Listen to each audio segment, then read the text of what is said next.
ఇకపోతే గ్రూప్ 1 పై దారెటు. టీఎస్‌పీఎస్సీ పరిశీలనలో 2 ప్రతిపాదనలు. మొదటిది పరీక్ష రద్దు అనుబంధ నోటిఫికేషన్. పోస్టుల సంఖ్య పెంచి మళ్లీ పరీక్ష నిర్వహణ.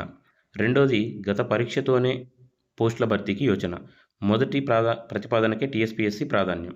సుప్రీంకోర్టులో కేసు ఉపసంహరణకు అవకాశం. ఇతర పోస్టులపైన కసరత్తు. త్వరలో రీషెడ్యూల్. అయితే అసలు గ్రూప్ 1 ఎగ్జామ్ ఎలా నిర్వహించాలనే దాని మీద టీఎస్‌పీఎస్సీ 2 ప్రతిపాదనలైతే తీసుకొచ్చింది.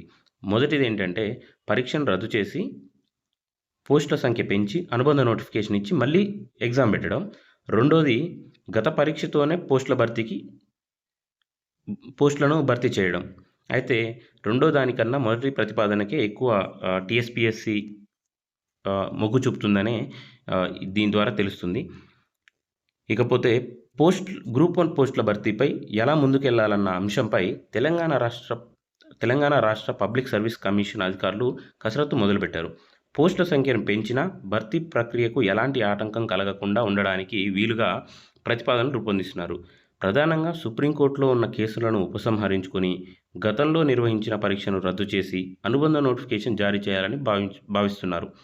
అనంతరం పరీక్ష నిర్వహించి పోస్టులు భర్తీ చేయాలని చూస్తున్నారు. ఇది కాకుండా మరో ప్రతిపాదన కూడా అధికారుల దృష్టిలో ఉన్నా దానికి పెద్దగా ప్రాధాన్యం ఇవ్వడం లేదు. ఈ 2 ప్రతిపాదనల్లో ప్రభుత్వం ఆమోదించే దానిని అమలు చేయాలని భావిస్తున్నారు. ఈ పోస్టుల భర్తీలో ఇప్పటికే తీవ్ర జాప్యం జరిగినందున మరోసారి అలాంటి పొరపాటు జరగకుండా జాగ్రత్త చర్యలు తీసుకుంటున్నారు. అలాగే మిగిలిన పోస్టుల భర్తీ ప్రక్రియపై కూడా అధికారులు దృష్టి సారించారు.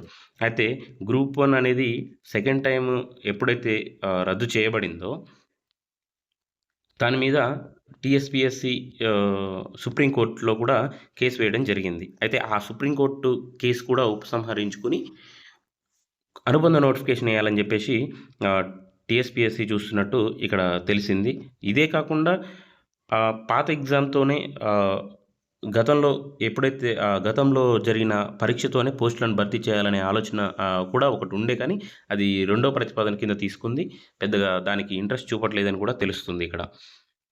దీన్ని బట్టి చూస్తే త్వరలో కొంతవరకు పోస్టుల సంఖ్య పెంచి మళ్ళీ అనుబంధ నోటిఫికేషన్ వస్తుందని అయితే చెప్పొచ్చు.